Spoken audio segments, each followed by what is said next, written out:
Untuk mengetahui suasana terkini pasca penangkapan kedua orang tua yang menelantarkan anak, kita sudah tersambung dengan Carlos Michael dan Said Kutub dari Cibubur, Jakarta Timur. Ya, Carlos, bagaimana kondisi lingkungan rumah saat ini?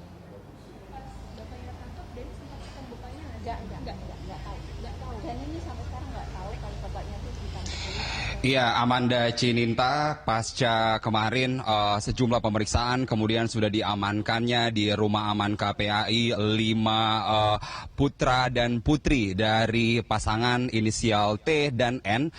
Saat ini memang ada begitu banyak media yang berada di Blok E 8 nomor 37 di Kompleks Grand Citra Grand di Cibubur ini, dan warga di sini juga masih sangat ramai berbincang-bincang tentang kasus ini karena memang kasus yang menyebutkan bahwa T dan N, dua orang tua suami istri yang menelantarkan anak kandungnya ini sebenarnya sudah berlangsung sekitar kurang lebih 5 bulan terakhir, dan baru saja memang 1-2 hari terakhir ini dilaporkan oleh masyarakat kepada pihak polisi dan juga KPAI.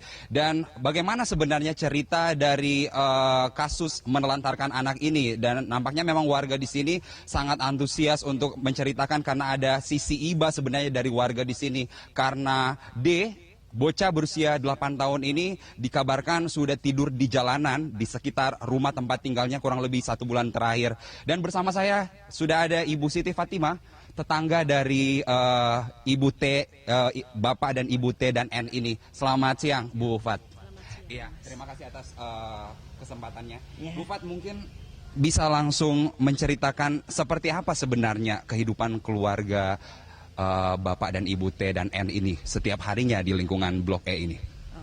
Setiap harinya saya melihat Bapak U ini adalah sebagai dosen, dan dia kalau pagi itu berangkat kerja. Kalau dulu sebelum anak-anaknya tidak sekolah itu mengantar anak-anaknya dulu sekolah yang perempuan-perempuan, sementara yang D ini biasanya naik ojek sekolahnya gitu. Berangkatnya sekitar pukul 8, nanti pulang itu paling cepat pukul 11 malam untuk pulang ke rumahnya Bapak U-nya. Sementara kalau istrinya itu sehari-harinya adalah ibu rumah tangga yang tinggal di rumah, dan tinggal di rumah itu di rumah, benar-benar di rumah. Tidak ada interaksi sosial sama sekali dengan masyarakat? Tidak ada interaksi sosial sama sekali dengan tetangga-tetangganya. Jadi kalaupun pergi keluar rumah itu dia menundukkan mukanya, ditegur pun sama tetangga dia tidak akan menjawab, merespon gitu. Jadi memang ini keluarga yang sangat tertutup menurut kami, tidak bisa di ini. Ya, dan informasi tentang kasus ini, kemudian penglihatan masyarakat sekitar ini sudah mulai sejak kapan, Bu? Dan apa yang dilihat dari kemudian D ini dikatakan ditelantarkan begitu oleh orang tuanya? Iya. Jadi sejak setahun yang lalu sebetulnya kasus ini sudah ada. Begitu mereka pindah ke sini sekitar seminggu gitu, kami menemukan D ini menangis sekitar pukul 8 malam gitu. Menangis dalam kondisi ketakutan, kelaparan. Kami tanya, kenapa kok nggak masuk ke rumah gitu.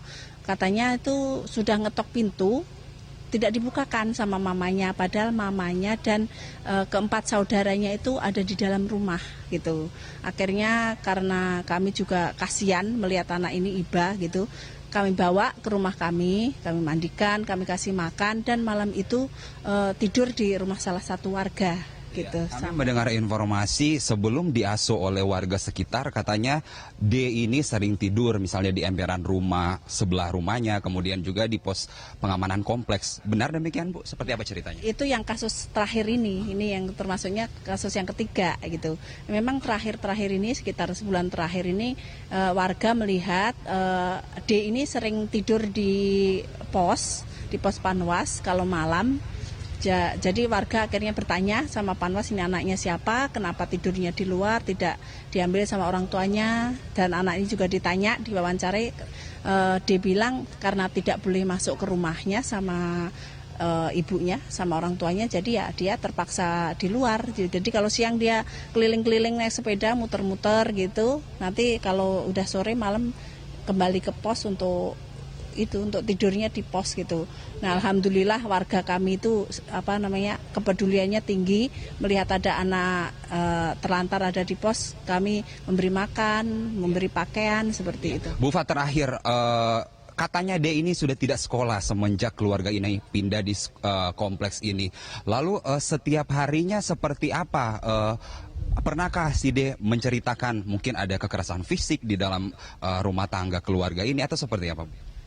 Kalau tidak sekolahnya itu kami melihat hanya sebulan terakhir ini aja. Yang kemarin-kemarin itu dia masih sekolah, masih dijemput ojek dan terjemput ojek.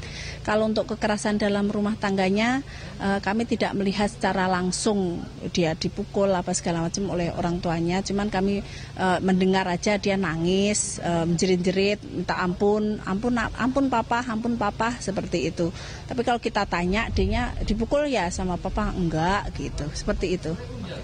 Terima kasih Ibu Siti Fatimah atas informasinya. Kita berharap tentunya polisi dan KPAI bisa menyelesaikan kasus ini agar tidak terjadi kepada anak-anak lainnya. Terima kasih Bu Siti.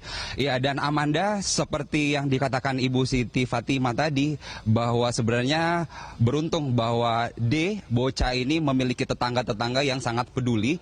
Dan sampai saat ini informasinya bahwa D bersama dengan 4 saudarinya sudah berada di rumah aman KPAI untuk menjalani rehabilitasi trauma.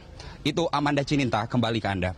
Terima kasih. Itu tadi wawancara dengan salah satu tetangga di perumahan di Cibubur yang peduli akan kasus penelantaran anak oleh kedua orang tuanya. Lantas untuk kedua orang tuanya sendiri bagaimana proses di kepolisian sejauh ini, Carlos?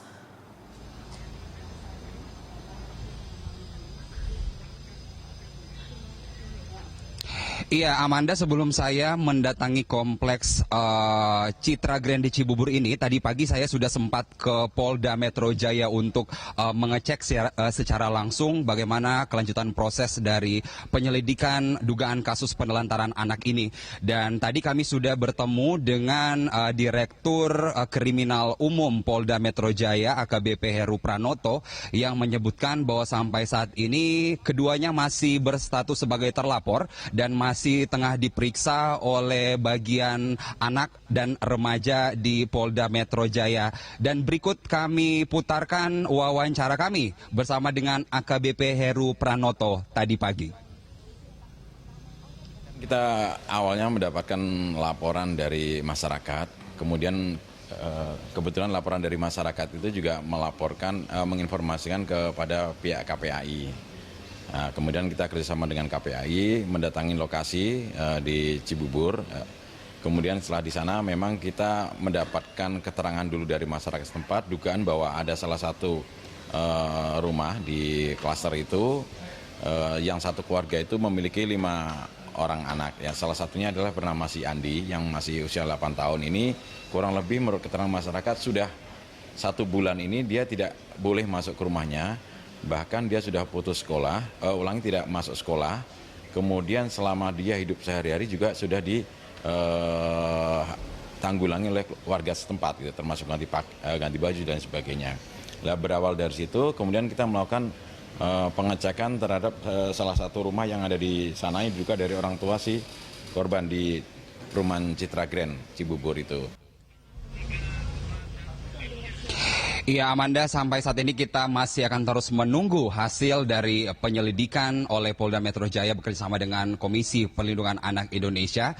Tetapi jika nanti ditemukan bahwa 2 terlapor ini memang benar-benar melakukan kekerasan fisik dan psikis terhadap 5 anaknya, dan salah satu yang terberat adalah terhadap anak laki-lakinya berusia 8 tahun berinisial AD ini, maka kemungkinan tindak pidana yang akan disematkan kepada keduanya ini adalah pelanggaran terhadap pasal 77B Junto pasal 76B dan pasal 80 Junto pasal 76C Undang-Undang Nomor 35 Tahun 2014. Kita tunggu penyelidikan dari Polda Metro Jaya bekerjasama dengan KPAI. Sementara itu dulu yang bisa kami laporkan. Amanda Cininta, kembali ke Anda. Baik, terima kasih Carlos atas update kasus penelantaran anak di Cibubur. Demikian pemirsa laporan Carlos Michael dan juru kamera Said Kutub dari Cibubur, Jakarta Timur.